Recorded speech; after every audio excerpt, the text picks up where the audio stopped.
മധ്യാഹ്ന വിശ്രമം പ്രഖ്യാപിച്ച കാലയളവിൽ ഉച്ചയ്ക്ക് 12:30 മുതൽ 3 വരെ തൊഴിലാളികളെ തുറസായ സ്ഥലത്ത് ജോലി ചെയ്യിക്കരുത് എന്നായിരുന്നു നിർദ്ദേശം. തുടർച്ചയായി 12ാം വർഷമാണ് UAE ഉച്ചവിശ്രമ നിയമം ഏർപ്പെടുത്തിയത്. രാജ്യത്ത് വേനൽ ചൂട് ശമിച്ചു തുടങ്ങിയിട്ടേയുള്ളൂ.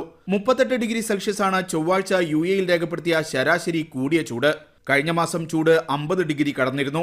തൊഴിലാളികൾക്ക് ഏറെ അനുഗ്രഹമായിരുന്ന ഈ നിയമം പാലിക്കുന്നതിൽ സ്ഥാപനങ്ങൾ നിഷ്കർഷ പുലർത്തിയതായി മന്ത്രാലയം വിലയിരുത്തി. മന്ത്രാലയം പുറത്തുവിട്ട റിപ്പോർട്ട് പ്രകാരം 99.8% കമ്പനികളും ഉച്ചവിശ്രമ നിയമം പാലിച്ചു. 47 കമ്പനികളാണ് നിയമലംഘനം നടത്തിയതായി കണ്ടെത്തിയത്. നിയമം ലംഘിക്കുന്നവർക്ക് കടുത്ത പിഴ ലഭിക്കും. ഉച്ചവിശ്രമ സമയത്ത് ജോലി ചെയ്യിപ്പിച്ചാൽ തൊഴിലാളി ഒന്നിന് 5000 ദിർഹമാണ് പിഴ. കൂടുതൽ തൊഴിലാളികൾ കൊണ്ട് ജോലിയെടുപ്പിച്ചാൽ പരമാവധി 50,000 ദിർഹം വരെ പിഴ ചുമത്തും. പ്രവർത്തനാനുമതി തടയുകയും ചെയ്യും. നിയമം പാലിക്കുന്നുണ്ട് എന്ന് ഉറപ്പുവരുത്താൻ 18 സംഘങ്ങളെ രാജ്യത്ത് നിയോഗിച്ചിരുന്നു. Media 1 Abu Dhabi.